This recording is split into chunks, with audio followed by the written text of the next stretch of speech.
there's only so much that we can be good at. I'm talking about really good.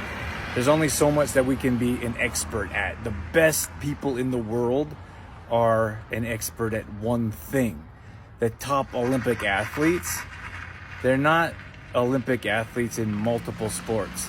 At least most of them. You might find a few outliers there.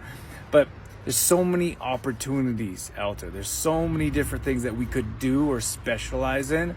I feel like we have to be very careful what we decide.